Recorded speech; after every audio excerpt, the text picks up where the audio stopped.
Takbir! Allahu Akbar.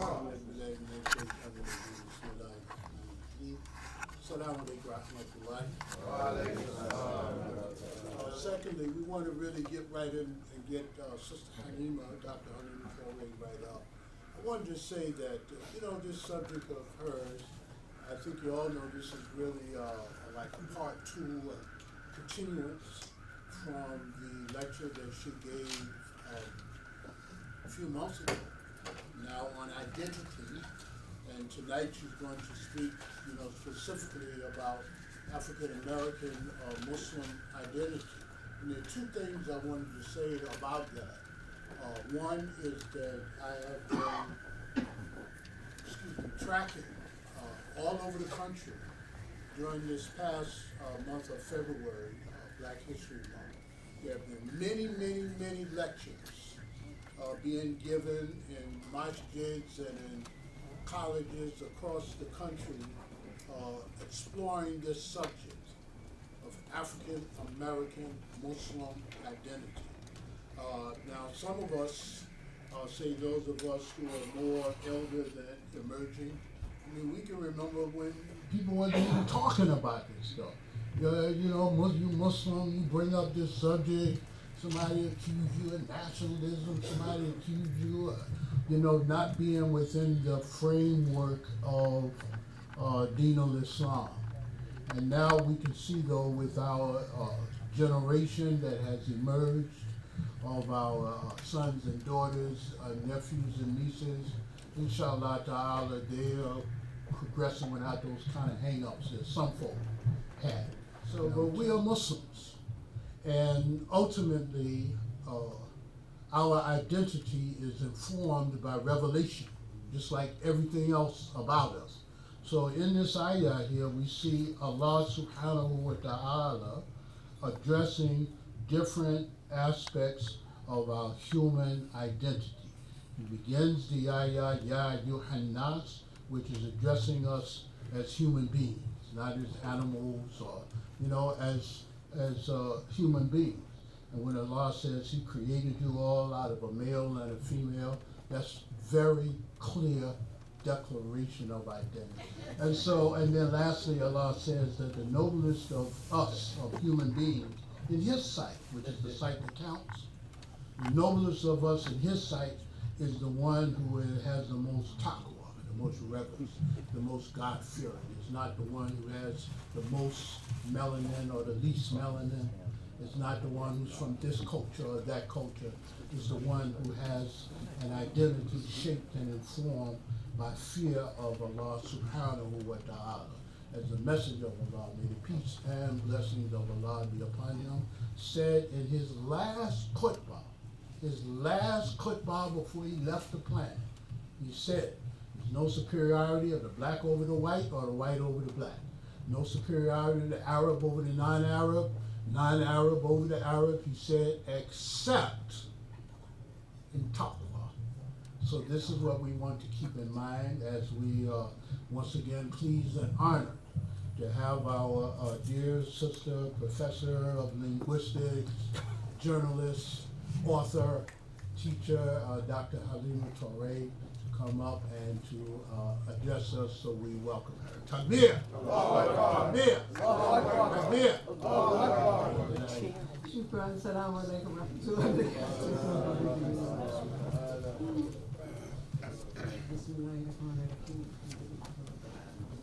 Alhamdulillah. I'm happy to be here for part two.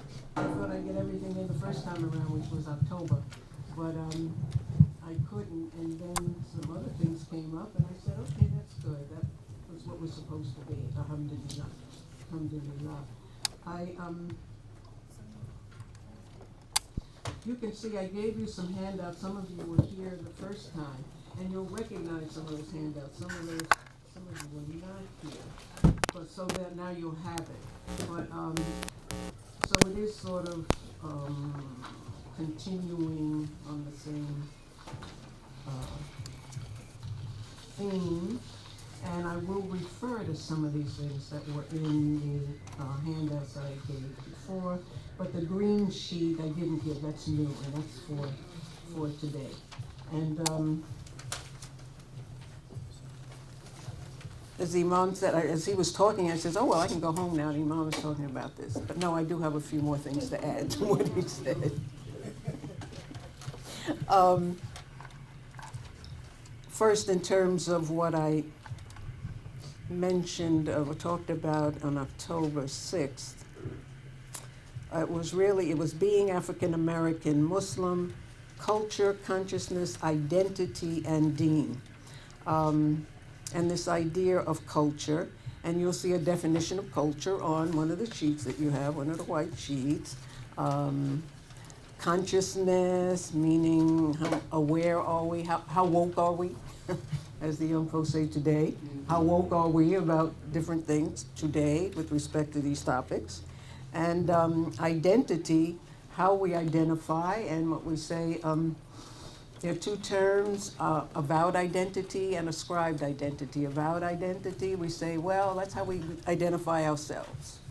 We voluntarily call ourselves X or whatever. And ascribed identity is the identity that's involuntary, meaning somebody put it on us. And a lot of times that's what we see on the applications. You know, we have to check a box or whatever. And we didn't create the application. So we just have to respond, and we have to decide which box do I belong in, okay? And that's the ascribed identity. And in terms of Deen Allah, inshallah, I get a little more into this now, and specifically around us being African American Muslim. And it's so interesting, it comes up like every day. I mean, there's some issue regarding being black Muslim, African American Muslim, whichever term you prefer. First, you'll also see, yes, for some of you here for the first time, the back of one of the handouts, 10 things everyone should know about race. 10 things everyone should know about race.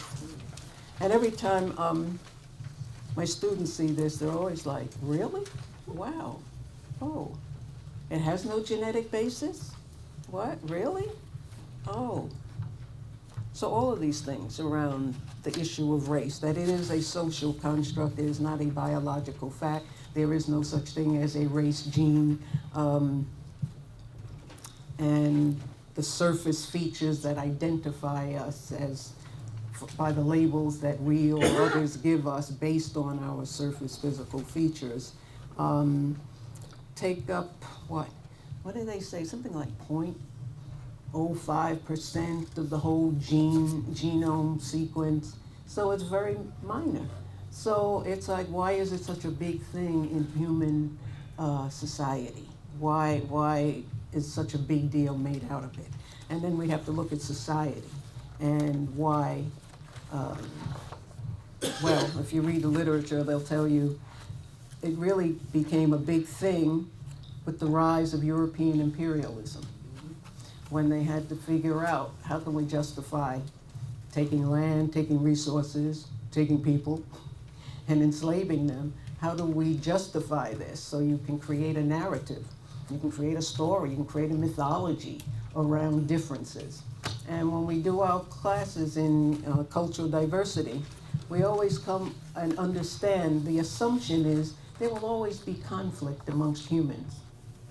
Humans of the same race, so-called race, humans of the same ethnic group. Conflict is part of being human. The question is, why? What's the basis of the conflict? And then how do we resolve the conflict? And a lot of times that's about culture. That's about the behavior. You'll see some definitions of culture on that sheet with the definitions. You know, the way we behave, those values we have, the things we think that are important, beliefs that we have, norms that we have, how we go against certain norms, and who's policing us, and those kinds of things. So they'll create different kinds of conflict. How do you resolve them? So, and another one, yeah, because I'll be referring to that too, is there's a diagram. It says it's the iceberg concept of the nature of culture. The iceberg concept of the nature of culture. And that's a great metaphor. Why? Because most of what drives us as human beings is beneath the surface. And a lot of times we're not even conscious of it. So this iceberg is attempting to show all of those factors that influence our behavior, our choices, decisions, feelings, etc., attitudes that we may not be conscious of, but yet oftentimes form the basis of the societies that we live in, and again, our own personal behavior. Because we have all been shaped by something else outside of ourselves. And we think, oh, well, I do my thing, and I don't. No, you're doing a thing based on some choices that are out there that you had no control over, okay? Only thing you have control over is the choice that you made, maybe, okay, your individual mind. So it's in terms of looking at the society and what is around us that impacts who we are and what we do. Now the green sheet, that has a list of American values. And it's listed in this research, and these are all, a lot of people do a lot of research around these issues. And so we're just looking at, and people who took a lot of time to investigate, learn about human behavior, and try to understand it and put some labels on it, I guess, so we can talk about it. But this is what they call the values Americans live by. Yeah, Makala. And this is a good way to look at it, I think, because you have the American values, and they are being compared to so-called foreign counterpart values. So, if you look at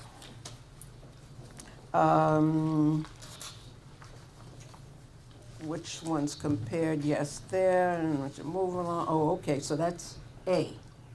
And then look at B, item B, and that is one we'll talk about as we move along. We'll talk about this foreword from the message of the Quran by Muhammad Assad, which I guess I've discovered anew, and I think there's certain things he said very apropos to this discussion.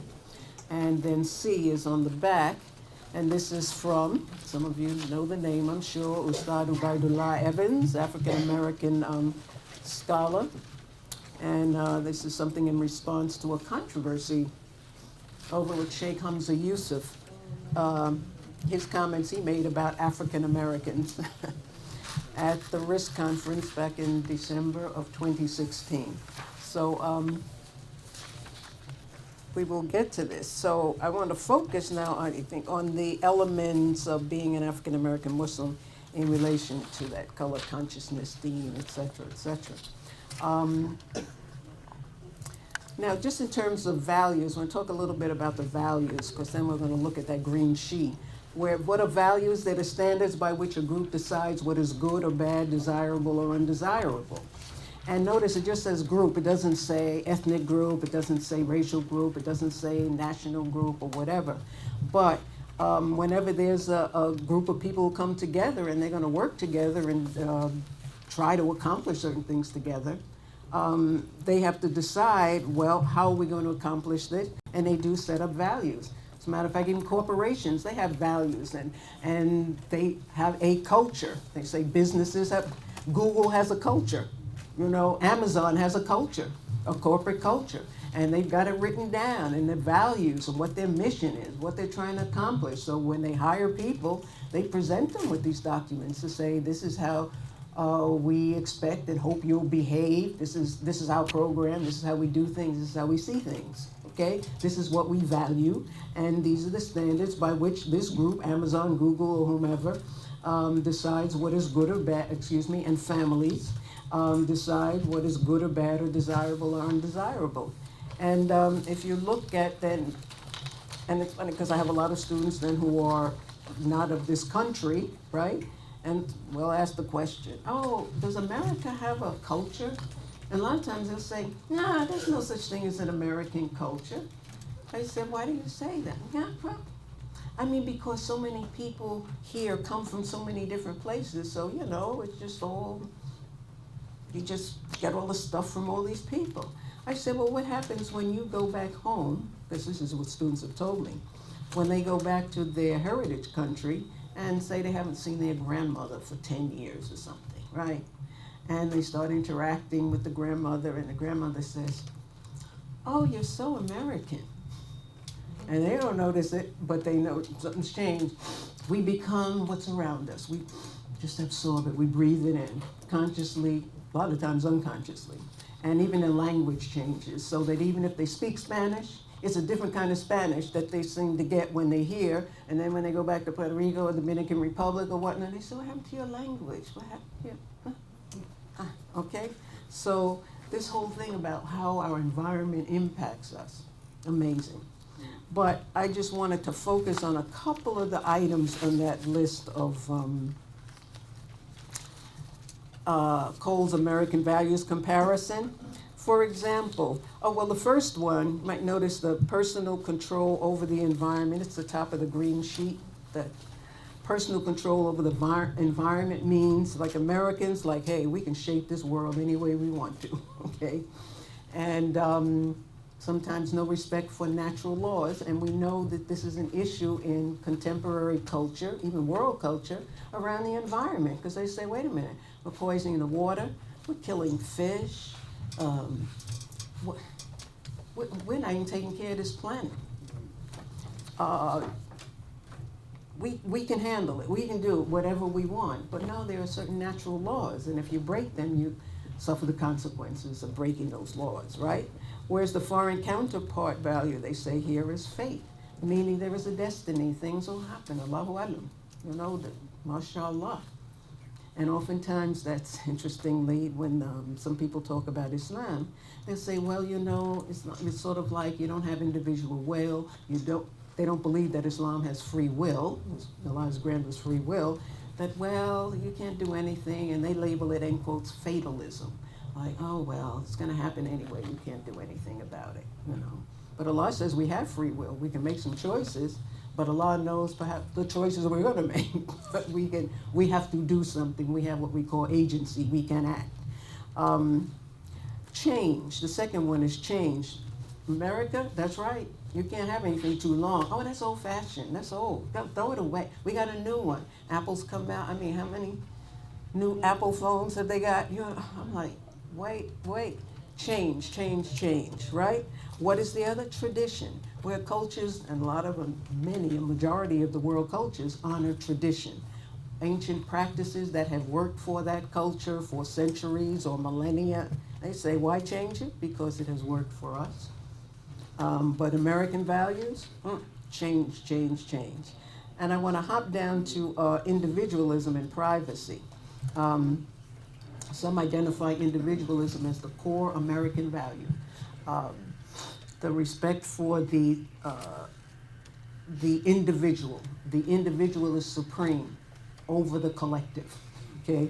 Whereas, and privacy, your business, and we have laws protecting privacy, and if they are being violated, now people get upset, etc. Hey, especially now with the internet, social media, etc. And sometimes it's all about me. It's interesting, in English, when we write in English, you always have to capitalize the word I. Okay, always capitalized, not small letter, unless you're writing poetry and they call it poetic license.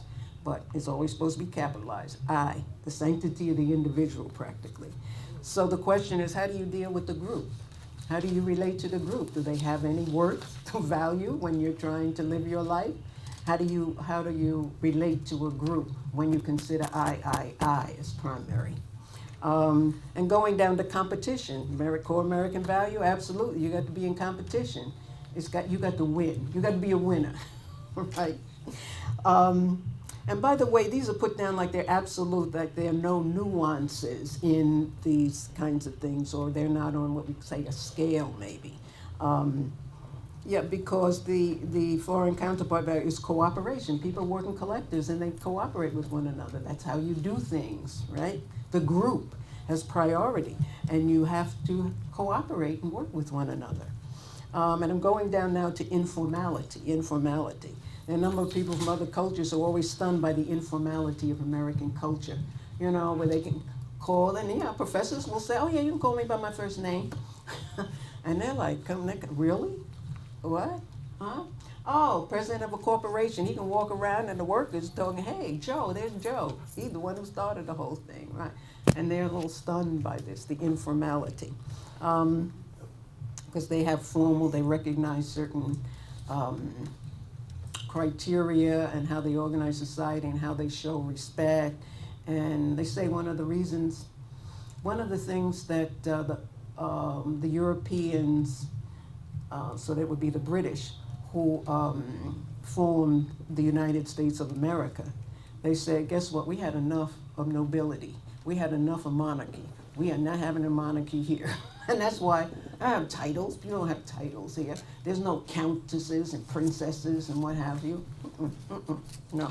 Supposedly, and I didn't talk about that, but that's about equality. Everybody's equal here. It's not pyramid. Directness, openness, honesty, sometimes to being brutal, always talking directly, and sometimes it's a big problem in even business negotiations, because not every culture says, all right, let's get down to business, cut the small talk, let's go. No, that's very American. But there are other cultures, they say, no, we have to set a certain tone. And you start, and it's by greetings. Because in a sense, they're also feeling you out, because business has certain social and, how do we say, emotional factors. And it's not just about doing the business. Who are you? Okay? And then some people are surprised when they might, Americans, when they go overseas in certain cultures, and I think this has happened like in China, where they say they're trying to feel you out, and they can make a deal based on 5 minutes with you, or it might take about 3 or 4 days before they'll decide. But it depends on what they're reading, okay? And you're thinking, oh, wow, they're beating around the bush, and they're taking, no, they're checking out other kinds of things. You know, you have to be aware. Americans always rushing, always, come on, get the wreck, get that.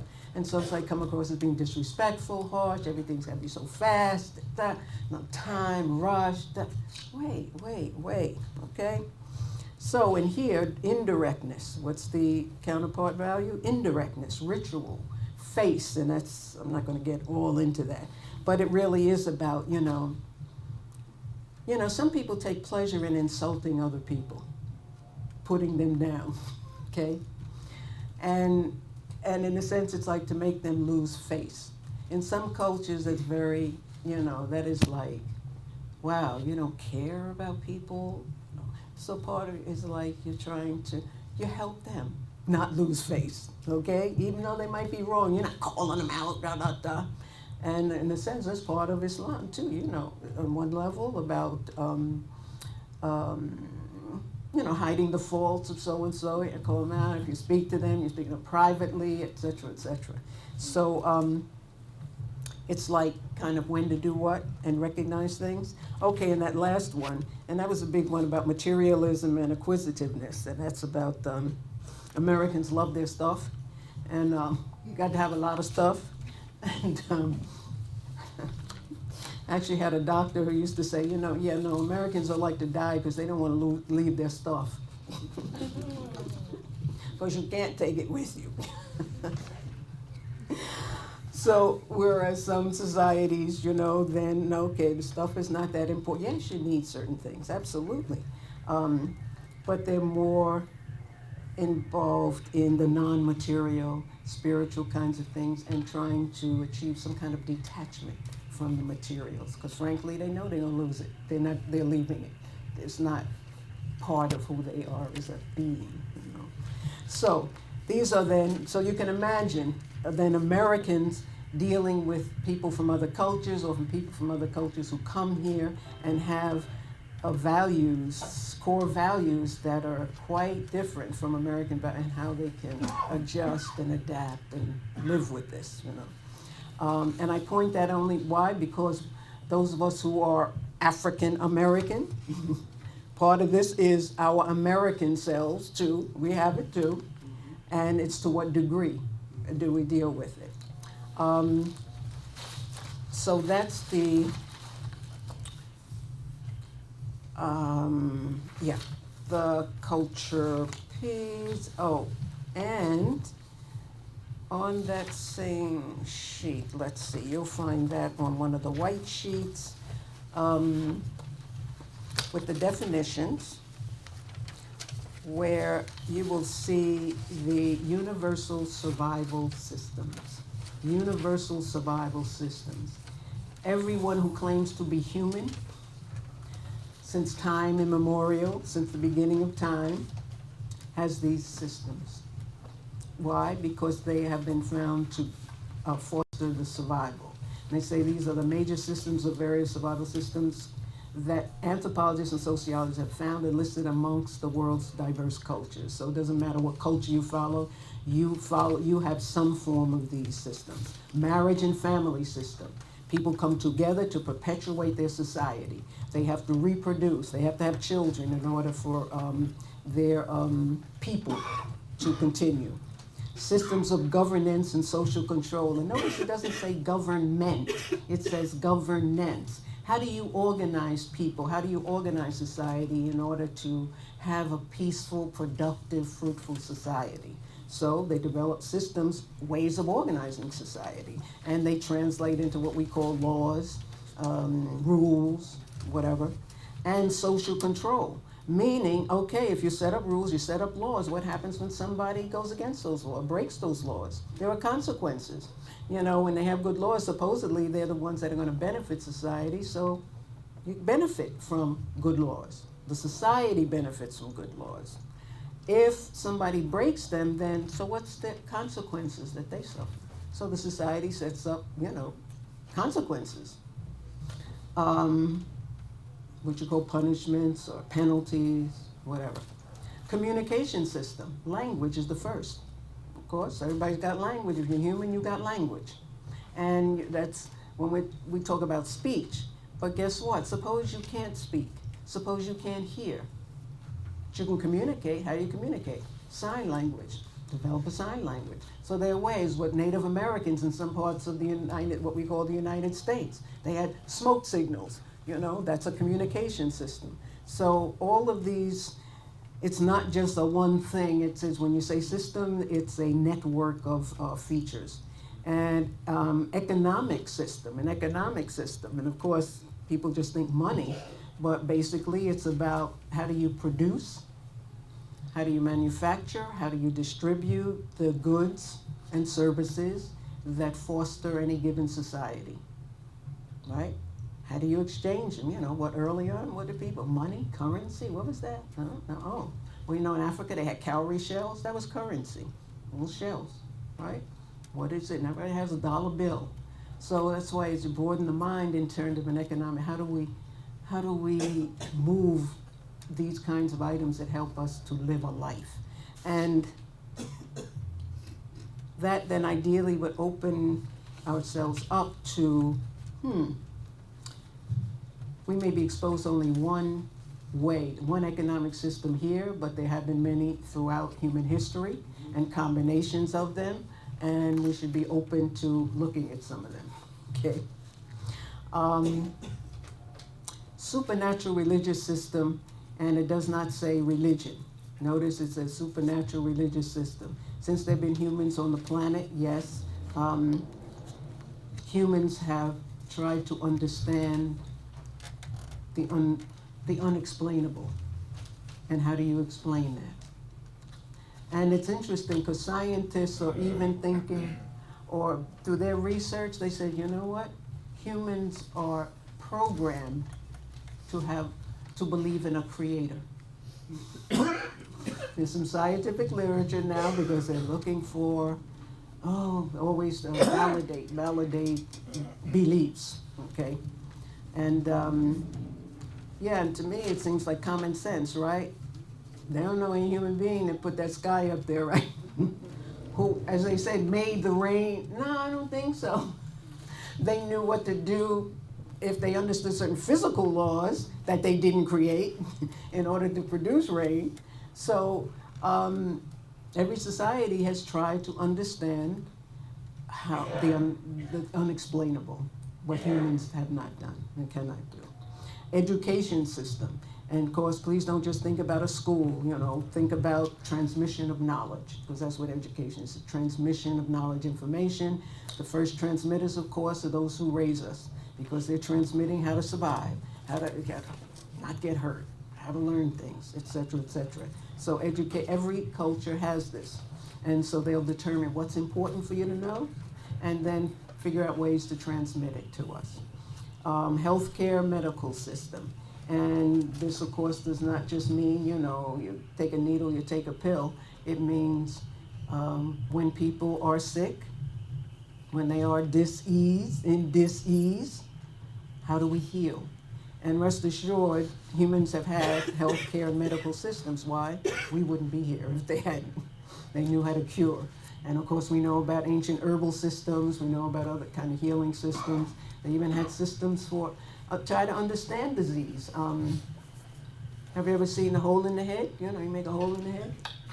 Why would they come out of a theory that, if someone had a mental illness, they were possessed by something in their head, in their mind. Oh, so let's get it out. And it's called trepanning, trepanning. And by the way, they still do it, mainly, if they have an injury to the head, sometimes the pressure builds up and they'll put a hole in the head or cut out a piece of your scalp to reduce the pressure. And then they'll put it back. So, some ancient practices are still in use, or they discover them again. Okay. So I go over these now. Why? Because each one of these Islam deals with. Islam has a way of looking and dealing with all of these. And then moving on now to African American Black culture. And I'm going to deal with the stereotypes first before I even get to Muslims, African American Muslims. See, because if we're African American, and for those of us who reverted or, in quotes, converted to Islam, and we were raised in an African American environment, then known as an ethnic group or a different race, etc. So that means we had certain teachings, education, things were passed on to us that made us distinct from, they say, the larger or dominant culture, okay? But mainly I want to deal with the stereotypes. Why? Because it's amazing how we stereotype, and everybody stereotypes. And the way they describe it, I'm not sure if that definition is on your sheet about, oh yes, a complex form of categorization, meaning looking at folks, seeing what they have in common, and then putting a label on it, how I talk about it, label. So they put them in categories, a complex form of categorization that mentally organizes one's experiences with and guides one's behavior toward a particular group of people. And I always have this joke with students in university is that when there are Asian students in the math class, and students say, I don't understand this math. And if there's someone who's of Chinese descent, or Korean, and maybe even Pakistani, I'm going to talk to him. Maybe he can help me. Why? Operate off a stereotype. Well, they're good in math. They're good in the sciences. Who are they? Oh, the Chinese people. Oh, really? And then they go talk to the person. They says, listen, I'm failing too. I got a tutor. They say, oh, how's that? Because he's operating off a stereotype. Now, the thing is, statistically, there are certain areas where in the United States, and you'll see certain job categories, and yes, you will see certain so-called race or ethnic groups, people national, who have those particular fields. But why did they happen to go into those fields? Did we have a math gene or something? Or do we look at the culture, the way they were raised, and what was impressed upon them? In the culture where they went to school from the time they can go to school, they go to school 6.5 days a week, or 7, sometimes 7. They go 5 days and then they have weekend schools. So a lot of schooling, come home, do homework. Playing all the time, So it's the culture, what is happening in the society. And in Japan, people study this and say, wow, what is it? Guess what? To be a mother means you're also a teacher. Meaning, when your kid comes home from school, you're working with them with their schoolwork.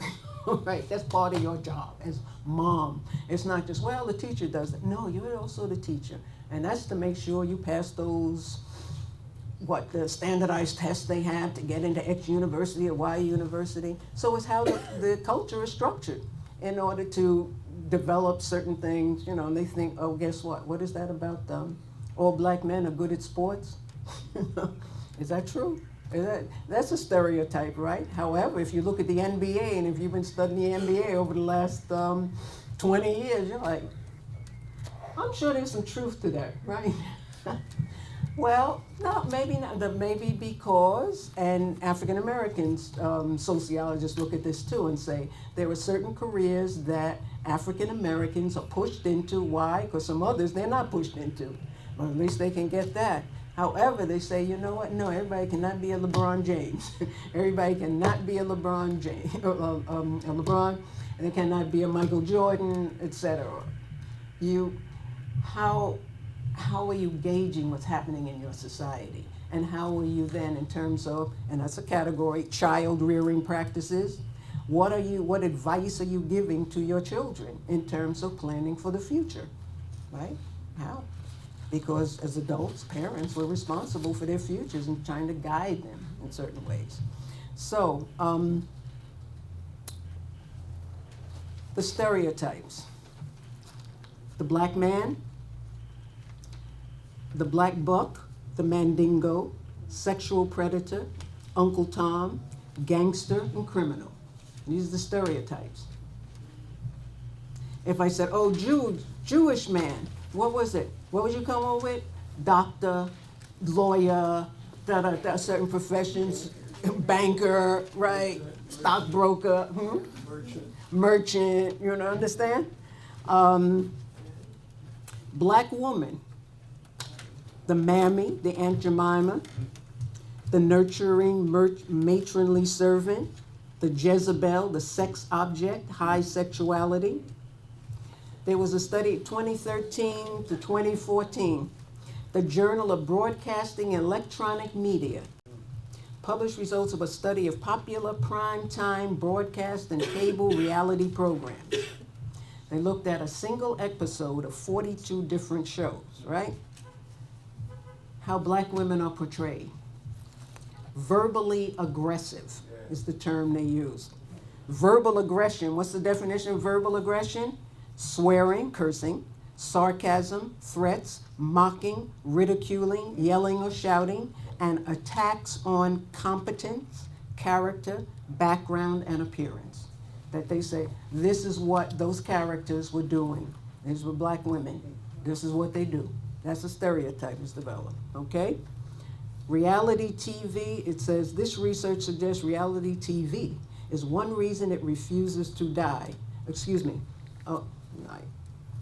Black women portrayed as verbally nastier than their white counterparts. And this writer-activist, her name is Francesca Ramsey, has noted the stereotype of the sassy black woman known for her aggressive behavior. And that's a pervasive and demeaning stereotype. This research suggests that reality TV is one reason it refuses to die. Reality TV relies on the aggressively angry African American as victim and as perpetrator of verbal aggression. TV can and has taught tolerance. It also continues to perpetuate stereotypes. So you go look at some of those shows and you just see how are African Americans portrayed. And you're saying, well, so this narrow thing right here, really? So what are young girls, African American girls, how do you think they're supposed to act, you know, who become their models? From what they say, yeah, right, look, that's how I'm supposed to talk. That's my body language. That's how I'm supposed to do. You do. Black man, everyone, he always got a gun, right? You go shooting somebody, he's the criminal, or he can be the cop. Fortunately, and I say this in my generation because I'm of a certain age, right, that alhamdulillah, we do have a broader range of characters now. Because before then, it used to be the joke, I think Chris Rock used to say this. A joke of his was like, he's going to be in a film and he says, oh, and I don't die in the first half hour. You know, because the black character always end up dying. Oh, well, you know, we put them in for a show, you know, show we don't discriminate. But then they're gone, they're not a significant character. But fortunately now, alhamdulillah, you do have a range of programs where you do see a range of doctors, African American doctors, male and female, etc. But if you think of a prevailing stereotype, it still exists. So and unfortunately, a number of African Americans perpetuate it too. And one of the biggest has been, with rap and hip hop. And I have to make a distinction. See, because originally, when I heard rap, it was like, oh, astaghfirullah, oh, what? And my son had to inform me, no, wait a minute, no, that's not all. And he would talk about, the positive ones who are out there. But guess what? That wasn't what was always played on air. You had to be in a certain circle to get those. And people can tell you that actually they were like, it was almost like the old days they called payola. You pay them to play only the negative tunes. And you see the women also portraying, what is it? They got their booty in the air, right? I don't think anybody's forcing them. You understand? So this question of how do you think you're supposed to behave, all right? And then somebody will pay you for it, so you will do it. And then these become the models for the young people, because young people always, you say one thing, but they see what you're doing, and that's what they follow. MashaAllah. Also, you notice those of you who saw in the film The Help? What was one of the stereotypes of this thing? What? They carry certain diseases. Remember, that's why they couldn't use the toilet. You remember Davis could not use the toilet? So people have all kinds of strange myths. And where do they get these stories from? You don't know. And I recall, and this is a Jewish woman, because she was a colleague of mine who said that when she went to college, she ended up rooming, she went away, and she ended up rooming with a Christian young woman, and she kept looking at her like this, and she said, well, what do you do with them? And she said, do with what? And she said, the horns and the tail. She was raised with this myth of Jews have horns and they have tails. She believed it was true. Okay. So you don't know what people have in their heads, or been put in their heads, about the other, whatever the other is, that other group who is different from they are. Okay. Now, I'm sure a number of you are familiar with the work of Dr. Joy DeGruy and the post-traumatic slave syndrome. And you should indeed, and if you haven't, you should indeed listen to her or read her books about that and see what you agree with or don't agree with, because sometimes you say you might not. But she says, of course, the stereotypes in the media shapes and perpetuates and spreads these stereotypes, number one. And what I know, did you notice that Superfly is back? Superfly, and she mentions those blaxploitation films who would take, some of the so-called worst negative characteristics of African American males, put them up and made gobs of money. And then this is the picture. It goes around the world in terms of this is what black men represent, okay? And she puts it to self-hate. And she says, why? Because it was to the slave master's advantage to have black people hate themselves. So when you look at one another, you see self, you hate self, yeah, you can kill self, feel nothing. You can rob that person.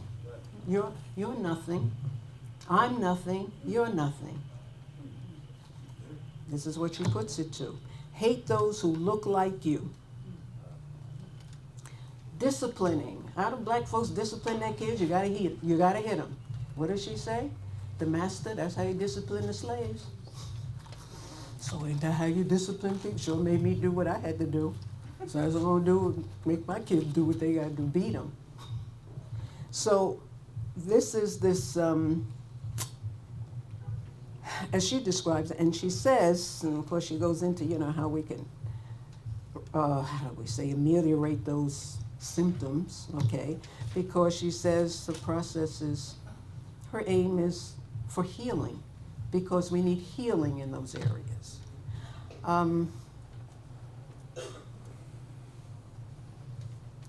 Sheikh Tawfiq Rahimullah used to say that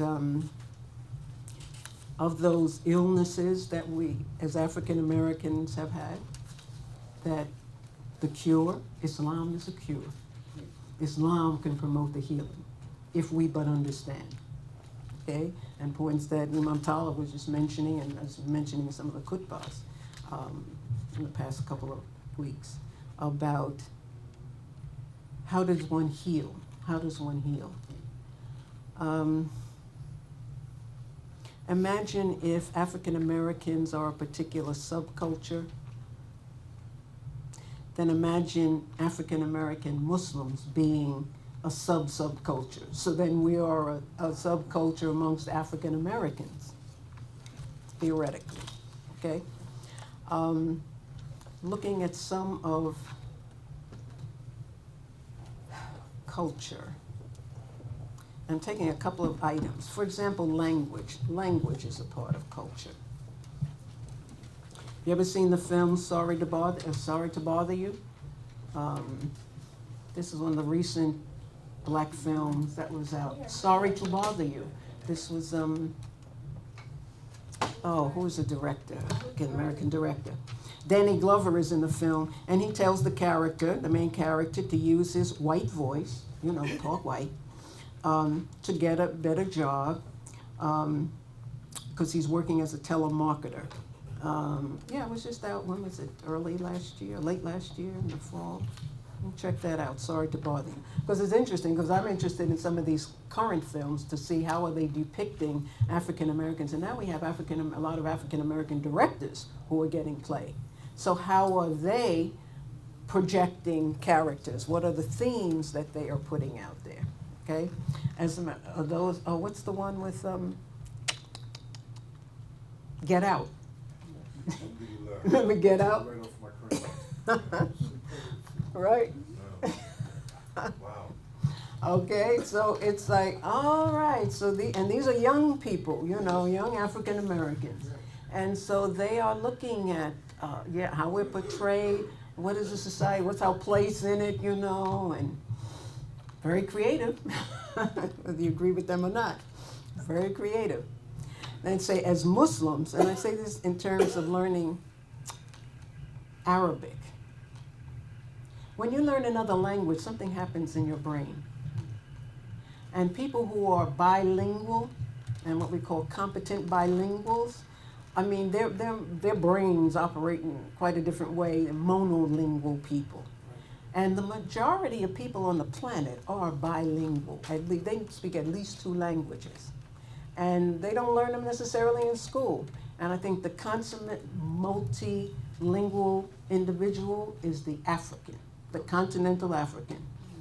An average, those of you who were here when I showed you that film, the Neo-African Americans, and the man listed the films, the languages he speaks, he listed about 6 or 7 more than that, maybe 10 languages that he speaks. Right? Oh, I speak Igbo, I speak and English and and then he went off them and he was still listing languages, right? And you're saying, wow, how do you do that? The United States is known to being like this mono, in terms of its values, but it's shifting. Why? Because we have more bilingual people here. It's shifting. But it was known as a monolingual country because why do you say you don't speak? What's the matter with you? You don't speak English. Like you got a disease because you don't speak English. They said, what? Because the United States, as part of its values, has been known as the term is xenophobic. Fearful of foreigners. Well, we see that play out, border wall, the this, the that, and push them out, and But got to understand that. So this whole thing about learning a language, and the fact that our holy book is written in Arabic, and yes, it has translation, and you've heard Imam Talib give the khutbahs about, the Arabic, and tells you about translation, and how it goes into one language, and it's like not quite the same as what the Arabic can have and all the shades and nuances and blah, blah, blah. And you start comparing these different translations, you're going, wow, almost reads like a different sentence or surah. And so this learning another language then opens one up to the world. It opens up to the planet. And I know a lot of people say, well, I can't learn languages. Why not? That's human. That's what Allah gave us, And I was mentioning to Imam Talib a couple of weeks ago, I said, when I was studying linguistics and I was reading about, language and what language means and how it's produced, et cetera, tears would come to my eyes. Why? Because humans didn't create it. That's what separates us. We're the only living creatures on this planet that have the kind of language that we have. Does that mean other living things don't communicate? Of course they communicate, but not with the language, with speech that we have, and the kind of physiology that creates language. You're like, mashallah. And that's why Allah said, to know me, know my creation. That's why language, that's why you study. You study the sciences and all, and you say, mashallah. Wow. Awestruck. So I encourage it, learn another language, right? And that's our deen, and especially the Arabic. You have cognitive and other benefits of learning another language. And I think Sister Suad Abdul Kabir, one of our up-and-coming scholars, has written about Arabic amongst the African American Muslims, okay? So at this point, I wanted to raise why, because at this stage in American culture, I don't know if it's world culture, but certainly in American culture, what we used to call, in quotes, obscene language or profane words, profanity, it's like, hey, this is just regular talk, It's like, wait a minute. Every language has what they call taboo words, you don't say that in certain company or, blah, blah, blah. But it's like all those rules in American society have gone. And especially when I see these little kids, little black kids, calling people, and man, I'm like, where did they hear, what? And it's on television, this and that. But I thought that you'd find this interesting. Yeah, the parents thought, and I heard a woman in the supermarket berating her child and calling him everything in the book. I'm like, wow. But I thought you'd find this interesting. This was an essay called 4-Letter Words Can Hurt You. Because words have power. In their origins and imagery, these words carry undeniably painful, if not sadistic, implications, the object of which is almost always female. Consider, for example, what a screw actually does to the wood it penetrates. What a painful, even mutilating activity this kind of analogy suggests. This effort to deny women their biological identity, their individuality, their humanness, is such an important aspect of obscene language that one can only marvel how seldom in an era preoccupied with definitions of obscenity, she wrote this actually I think in the early 90s, this fact is brought to our attention. The German word ficken, meaning to strike, combined with the Latin sexual verb futera, which is related to the Latin fustus, a staff or a cudgel, the Celtic book, a point, hence to pierce, and others. It is one of what etymologists sometimes call, and etymologists study the derivation of a word, where it came from and how the meaning came to be. It is one of what etymologists sometimes call the sadistic group of words for the man's part in copulation, close quotes. So when people are using those words, they're using them, and what, think, and then they're using a negative sense. You're not complimenting somebody, right? So who are you trying to hurt? So it's like when they talk about watch your language, they're talking about, rethink some of these words you choose to put out there and what they're representing, what they are representing. Violence, and the point she makes, primarily against women. Okay? Diet and health, part of culture. Diet and health. The food we came to know as soul food was the source of many of the ills plaguing African Americans. And how much were people willing to give that up? Some weren't, okay? And suffered severe consequences as a result. Dress, aesthetics. What looks good? What is beauty and what is beautiful? Well, right now, and I have a conflict with the the Me Too movement. Familiar with the Me Too movement with the women, right? Looking for their, well, not being exploited, I guess you might say, because they're female in the workplace. But then I look at how they're dressed, and I'm saying, okay, so what is, because how we dress represents something. You know, it's it's symbolism, okay? So what does it represent?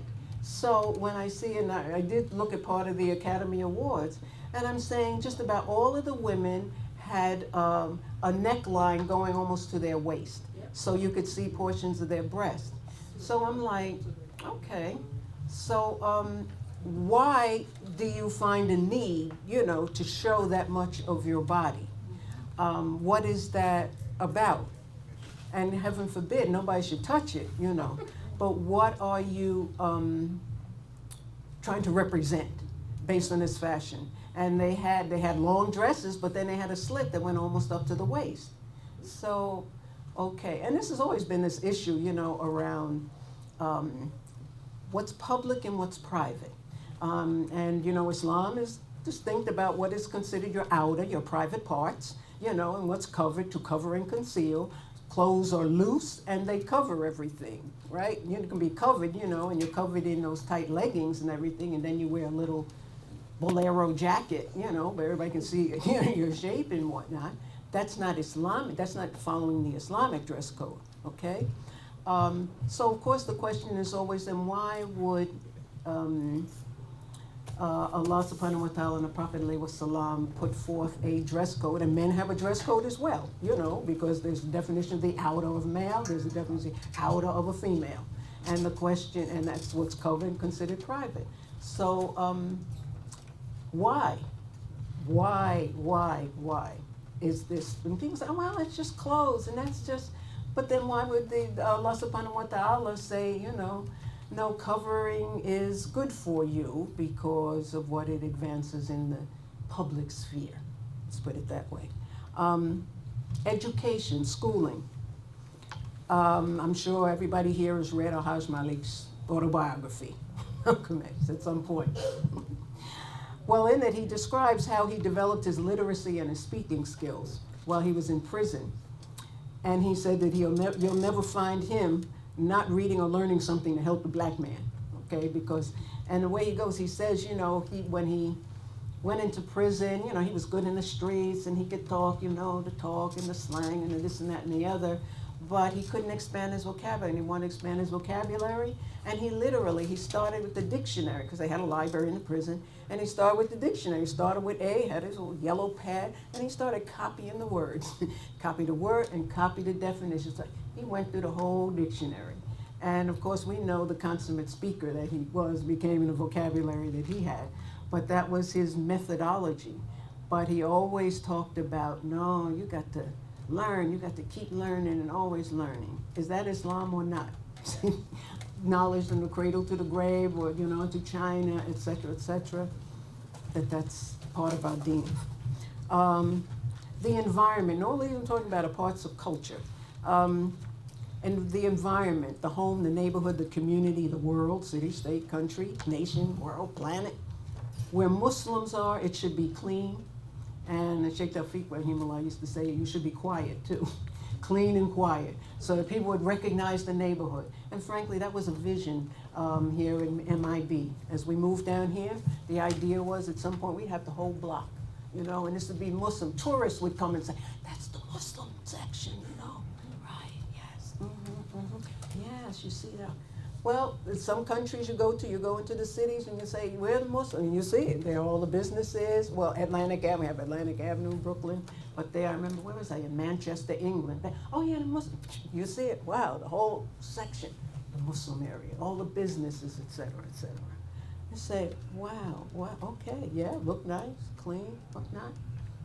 As a matter of fact, in a group of us, when we were presenting a paper there at the university there, do you know the Muslims had gotten together there in Manchester, England, and built a dormitory at the university. The Muslims, for the Muslim students. But it was for everybody. However, it was understood the Muslims did that so that their students would have, Muslim students would have a place to stay. MashaAllah. So it's like, wow, what Muslims can do in the environment. What does it look like? So that it's like, we're in Harlem, if we're in Harlem and there are Muslims around, the mosque, everywhere around the mosque should be spick and span. Why? Because Muslims, because Allah subhanahu wa ta'ala said that about being clean. And then say, yeah, well, that's the Muslim area, it's clean. And that's part of, the area, painting that sidewalk green, we have outside. Say, no, it's the Muslim area. Dropping stuff in the side. But no, you don't do that. Why? SubhanAllah. What? No.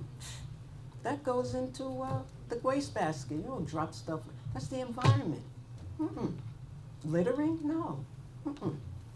Relationships, and that's the hard part. Brother to brother, man to man, sister to sister, meaning woman to woman. Brother to sister, man to woman, or woman to man. What is it about our relationships? What does Allah subhanahu wa ta'ala say is the purpose of the relationships, and how do we carry them out? And of course our deen says that, the general society says that, and now with the social media and online dating and all kinds of stuff happening. What does Islam say about here in 21st century, and I'm saying specifically now the United States, how do we develop the culture around that? Because African Americans have been used to doing a certain thing, say, well, how do you change that up to be Islamically, in quotes, correct or more in line with Islam? Okay. Social life. Well, there are class differences, low, middle, upper, level of education, types of jobs and careers, regional differences, urban, suburban, rural, southern, northern, Midwest, West Coast, among African Americans. And I was one of those people many years ago who used to say, we just can't get together. Black people can't work together, blah, blah, blah, blah. Until I got mature and I say, well, all white people don't work together. They got some of the biggest wars against one another. What? So what do you mean people don't get together? Why are you blaming us? Like, it's a flaw in our character, right? We're not homogeneous, meaning the same, okay? We've had different experience, but when do we get together? When, as a group, we are attacked. Why? We couldn't have brought about the social changes we did if we hadn't gotten together to get laws changed in this country, the discrimination laws, etc. So yeah, we get together based on certain actions, activities, but to think that we're all the same, that's sort of like not dealing with reality, because we have different experiences growing up. I had a colleague who, he was born and raised in Gary, Indiana, black man, and that was a black city for a long time, right? And he got a scholarship to Columbia University. And he said, my goodness, I met black people there. He said, there were some who actually, they took skiing vacations in Switzerland. He didn't know black people like that existed. Like, what? Yeah, I mean, you got all kinds of African Americans with all kinds of experiences. So our world might be this way, but there are these, other worlds. So we have to be conscious of that. So again, then we are different, then how do we relate and react to Islam? Because Islam is one book, it is only one Allah. So it doesn't matter if you're urban or suburban, how do you submit to the will of Allah, subhanahu wa ta'ala? So in moving then to this and just, inshallah, Islamic values, what is it that then builds an Islamic culture? And of course, we've been dealing with this for many years. But with social media, within the United States, the increase in people, Muslims from other cultures, we have this broader perspective, more varied perspective on how Islam is lived on the planet. So, what do we do as African Americans in terms of our lives? And I wanted to read something from, and it's on the green sheet, but I'm just going to highlight a few things. And this is the excerpt from the Foreword of the Message of the Quran. by Muhammad Assad.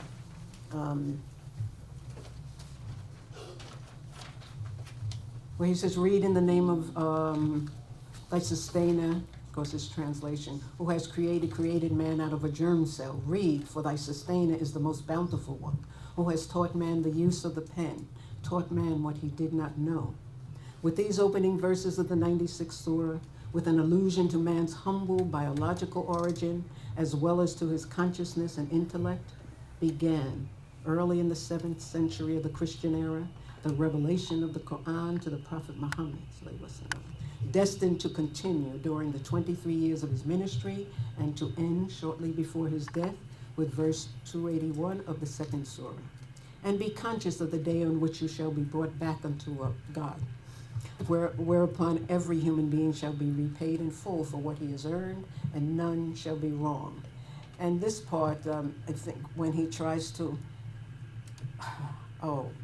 put forth what, wow, I'd say the magnificence of Islam.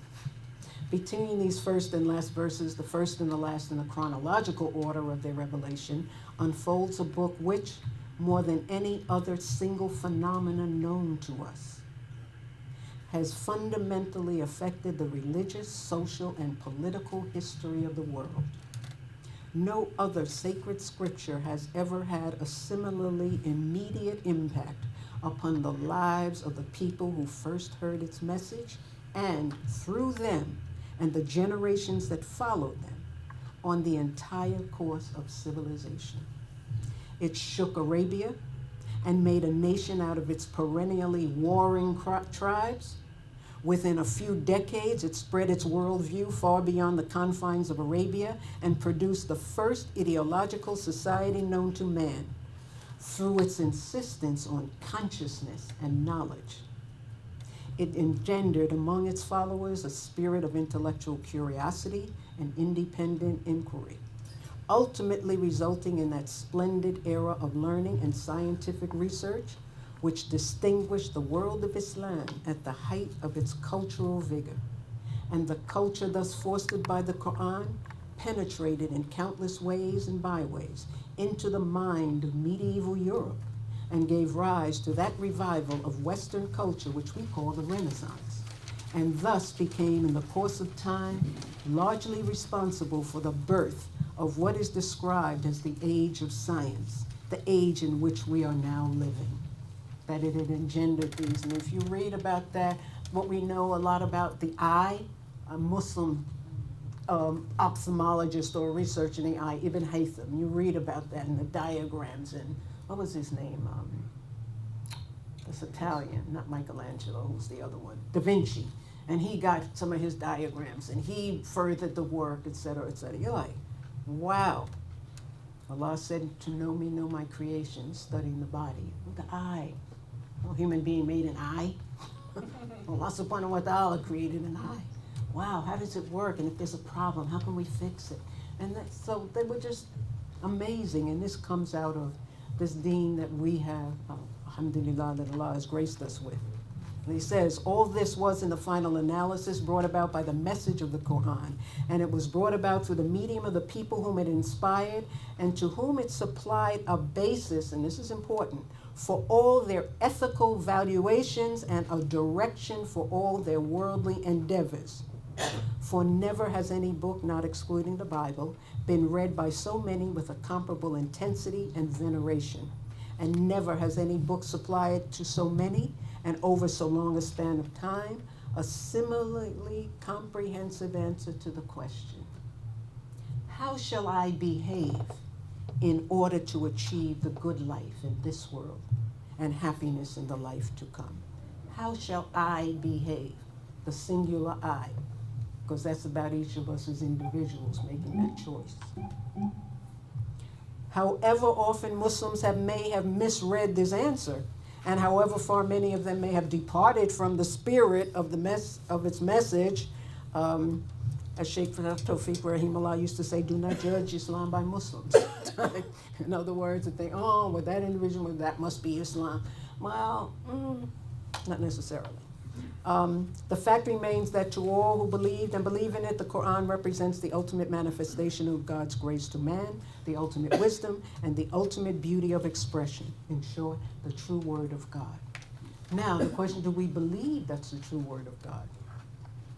Do we believe that it's the true word of God? Now, our intellect might say, well, and then I want to share, and that's on the other side of the green sheet that I gave you, and some of you might be familiar with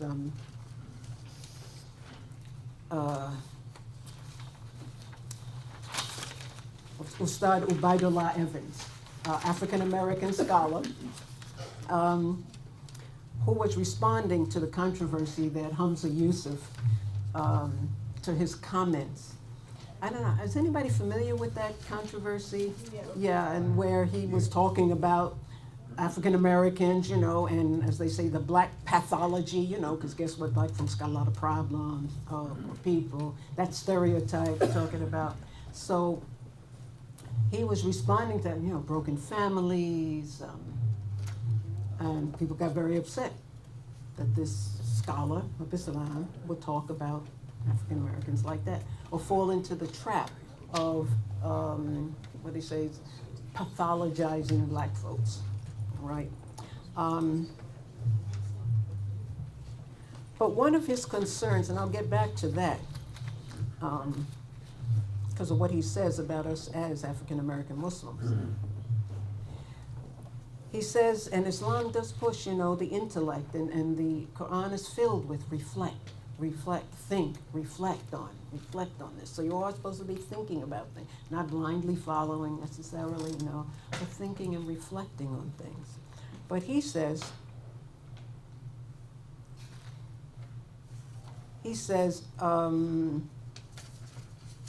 okay, this one, in summary, Sheikh Hamza is commenting on black violence and the breakdown of the black family in connection with the value of black life and police brutality is unacceptable. Someone must explain to my sheikh that the fact of white privilege precludes the possibility of his being able to make such comments with any integrity. However, as a fellow Muslim public intellectual, I'm also watching the assumptions of secular liberalism surreptitiously displace the worldview of the Quran and way of Muhammad sallallahu alaihi wasallam. And that really worries me, he says. I meet young Muslims at college campuses who have acquired that distinctly Marxist focus, you know, Karl Marx and socialism, communism, etc., that distinctly Marxist focus on external evil, stuff that's out there, in connection with oppression, with no complementary Ghazalian focus on the connection of interiorized evil to oppression. I meet young Muslims who proudly display their commitment to pluralism by saying things like, Muhammad is the last and final messenger of God, but that's just my personal opinion. And then can entertain no difference of opinion on issues of race, gender, and sexual identity. Does it get any more superficial than that? So I understand the intervention Sheikh Hamza was attempting to make, but as a white American man steeped in generations of black genocide, he may not be able to do it. So I just point that out in terms of other ways we look at situations, through what lens. I'm going to use the term critical lens. You know, you're critiquing something, so how are you looking at it? Well, you set up, we'll start certain assumptions, you know, you think are true or not true. And when I saw that about it's my personal opinion, you know, that Muhammad is last and final. Well, the person could have said, that's my belief. That's my belief, because I believe it's true. Because that's what a belief is, you know, your true, false assumptions, right? You can say, well, personal opinion, but you could say, well, that's my belief, okay? How do we handle this contemporary society? This last piece, in terms of the universal survival system, Islam, that's the iceberg. Islam has ways of all of those survival systems, it has a basis for responding to that. For example, in that iceberg I showed you, that handout you've got, they have something that's called notions of adolescence. You know, in each stage of human life, And each stage of any sentient being, or even the insects, the animals, they're doing certain things at certain periods in their life, their expectations. We're humans too. What are you supposed to do when you're an adolescent? What's the expectation, right? Notions of adolescence, that's one of those features that's undercover, and part of deep culture. Well, in Islamic culture, yeah, you'll be getting an education, but you're also thinking maybe about, okay, I may be getting married. Whereas American culture says, wait a minute, get your degree, get your career going, and get your right, okay. Now, does that mean that every Muslim girl will get married, when she is in her adolescence? Not necessarily, but when you think about Islamic culture as a whole, that is part of the picture. That's part of the picture. Whereas American culture now with women, and this is post-feminist movement, from the late 60s into the 70s here in America, that the career takes pride and priority over the home. And in terms of, and so-called women's work was denigrated, not really respected. And that's why a lot of black women at that time did not buy into what was primarily an European American women's feminist movement, because home life didn't mean that, but they wanted to get out of the home. They wanted to be out, And children, well, we'll have children or not have children. Hey, well, we decided not to. Yeah, women's choice of your bodies and this and that and the other. Yes. But then you don't have to denigrate others. And this concept of the domestic arts, I mean, who takes care of the house? And you say, does it have to be a woman? No, not necessarily. I think my mother was a good cook. My father was a good cook too. Does it necessarily have to be a woman? But guess what? The house does have to be taken care of. How are those tasks accomplished? There is a division of labor. So it was almost like that couldn't be part of the conversation. And I remember reading an essay that a woman had written called My Mother Never Worked. Then it described all the things that she did in the house over the years. This was after her husband died, by the way. And then it's like, she didn't have Social Security. She didn't have that, because she never worked, And then she thought about it. Said, wait a minute. She never saw her mother not working. Wait a minute, doing stuff like what?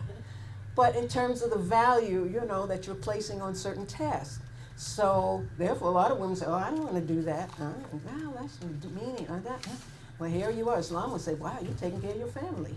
Alhamdulillah, you're setting up a nice nest for the future generation. And the balance. And guess what? A lot of those women who were fighting to get out there in the work field, guess what? They said, I'm going to rethink this. I'm working like crazy. Wait a minute. What? So now they are fighting for it, and they've gotten extended maternity leaves in their job, And so they're saying, wait a minute, this is moving. Because frankly, my saying is, men and women are not equal. Why? Because men can't have babies. You're not equal to us. You cannot bring forth and be able to nurture them, from the milk, and this is all Allah's creation, okay? So, but to respect that, but it seemed like the early feminist movement did not give that heed or respect it. And that turned a lot of black women off, because black women like both kids, kind of thing. So what does Islam say about those things? Okay, so yeah, you're considering, going to college and this and that, but then a mate. Okay. Decision making, that's one of those features there. What leads us to make any decisions? What do we take into account in order to make any decision, right? Well, Islam says, you know what? Istikhara, it's a tough decision. We got istikhara. You can make istikhara to help. Why? Because now we're appealing to Allah subhanahu wa ta'ala to help us make this decision, right? Sure, a collective decision. Well, you talk to other people, mutual consultation, sure. Because that means you respect the community. You bring people you respect together. Put the group mind to this, right? Okay. Courtship practices, that's a whole other thing. How do men and women get together? And in terms of to what purpose? And whenever they use that term courtship, It's not dating. They say it's courtship. Why? Because it has an intention. At the end, it's like, well, we're talking to one another with the object of getting married, to see if we would be good mates or whatever. Not, we're going to hang for a bit, what have you, shukran. So how do you deal with that? And the patterns of handling emotions. What does that say? When do you keep it in? When do you put it out? Et cetera, et cetera. And Islam deals with all that. You look through all of those items, those features under that deep culture, Islam has a basis for addressing each of those. So I guess I'm making the case for us being African American Muslims to learn more and do this, how do we say it now? United States is now in this stage of looking at a lot of self-help and self-development, etc. Well, I say as Muslims, then we should be looking at our deen for our self-help and our self-development, going deeper into that. A lot of people going into, if you've seen this, it's all over the place now, mindfulness. They're even putting it in elementary schools. What is that? They're helping children learn how to focus, learn how to be still. Just be still. Islam has that. Take those 5 breaths a day too and sit and study. How do you do these things? So we have, it's a life. When we say Deen Allah and it's a way of life, it is. And I want to wind up by looking at one piece that Ustad, there he is.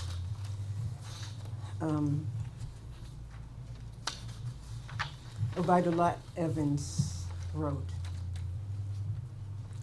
where he said, if we center white racism when addressing the oppression and subjugation of black people without a complementary discourse in which we center God and the moral agency of black people, we give away all of our self-determination. For if the primary cause of my subjugation is only the pernicious evil of white racism, then the primary source of my redemption can only be the repudiation of that racism. Lamentably, that would mean accepting that the cause of my redemption will be white America's tauba and not my own. As a self-determining free black man, I can't face that. That's what he says. He mentions, and he says, he used the word Minister Malcolm X, as this is when he was still in the nation, where he says, although Sheikh Hamza can't talk to black folks about what he considers their ills, he said, conversely, Minister Malcolm X could address the power structure by saying, what do you call an educated Negro with a BA or an MA or a PhD? You call him a nigger. To show that there is no merit, education, or respectability that black people can attain to avert the negative consequences of white racism. He could also tell a group of young initiates at Sir Harlem's Temple, number 7, what we're doing here is cleaning ourselves up and getting on God's side so that God can be on our side. And he ends with, black people rise up. And it brought to mind what Marcus Garvey used to say about black people, accomplish what you will. Up, you mighty nation, accomplish what you will, okay? And again, it brought me back to what Sheikh Tawfiq Rahimullah used to say in his book, The Black Man in Islam, and he talked about this, about Islam being the medicine that can cure the illnesses of black people in America, that we have lost our spiritual power, and Islam is a means to regain it. And he says, he used to say that black man has lost knowledge of 3 things. Remember that? How to choose a mate, how to run a business, and how to make war. Things that build civilizations, things that perpetuate civilizations and societies, okay? So to conclude, none of us is finished yet, since we're still alive. Alhamdulillah hasn't taken it from us. He hasn't said his time's up and has returned us, okay? So there's hope and opportunity for growth and change and new realizations. And I guess I asked the question, So what legacy do we African American Muslims wish to leave to those who come behind us? What's the legacy we want to leave? What do we want to represent to our children, our community, our nation, our deen, our world? Each of us as an individual has a part to play and a contribution to make, and which do you or I or we choose?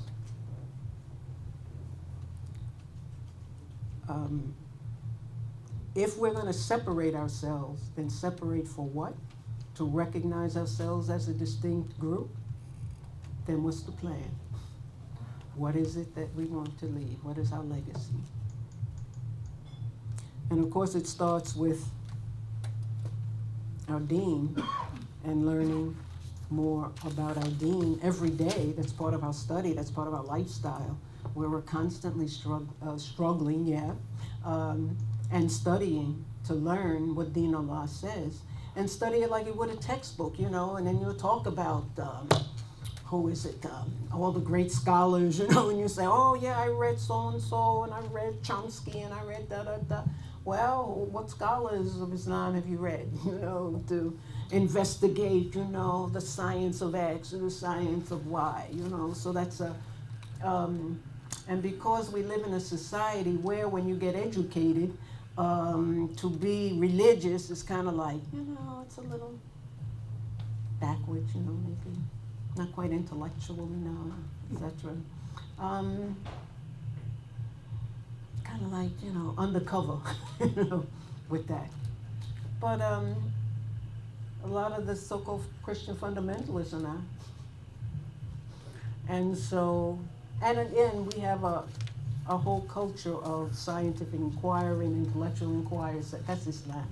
So that's what we need to learn more about. And I just found this in the library a couple of days ago. Western Muslims and the Future of Islam. Tariq Ramadan. And he raises those questions, very good questions, because as more and more Muslims coming out of Muslim-dominant countries and cultures, and they're moving into Western societies of their own free will, well, how are you going to live? Are you just going to be saying astaghfirullah about the society? Or are you going to be active, engaged, and he's for being active and engaged in that society because Islam has something to offer those societies. And Islam, they're doing certain things that are not, not inconsistent with Islamic principles, certain things. I mean, when you got certain European countries have, national health care. Wow, alhamdulillah. That's great. You would have that, When I was in Saudi Arabia, everybody can go to the hospital. They send people to this country if they needed special surgery or whatever, they have to pay. So that's Islamic. Yeah, right. So what is it you're for? What are you against? Because it can't all be stuff for law. So he's talking about, so you've really got to be critical and analytical, and you've got to then study and have your scholars study, all of what's happening in the society and making these choices so you know where the Muslims stand or don't stand, inshallah. So that's the Western Muslims and the Future of Islam. And I guess I leave with the question of, so what legacy do we African American Muslims wish to leave to those who come behind us?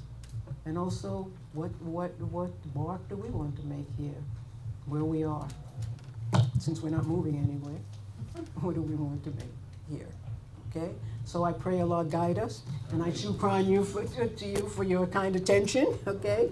And as I've said, that all good comes from Allah. Anything I've said, if it's wrong, please pray for my enlightenment, okay? And I guess I close with the words of Allah subhanahu wa ta'ala. And it's the Surah Al-Fatiha, the beginning of the Quran, the heart of the Quran, the surah that Muslims repeat more than any other surah or ayah, that encapsulates and presents in a nutshell. And I got that from the Foreword, because I guess I've just been recently into Muhammad Asad and how he approaches the translation of the Quran and the meaning of the Quran. And this Foreword, and I urge you to read his Foreword. And you say, wow, this man is a believer. Wow. And he's brought all his intellect to bear on presenting this deen. Okay, so maybe, could we say it together? Would that be appropriate? What? Alhamdulillah. Surah Al-Fatiha. أعوذ بالله من الشيطان الرجيم. بسم الله الرحمن الرحيم. الحمد لله رب العالمين الرحمن الرحيم مالك يوم الدين إياك نعبد وإياك نستعين اهدنا الصراط المستقيم صراط الذين أنعمت عليهم غير المغضوب عليهم ولا الضالين آمين. SubhanAllah. And the guiding words that guide us to the straight path. MashaAllah. Of those who are. Alhamdulillah. Shukran.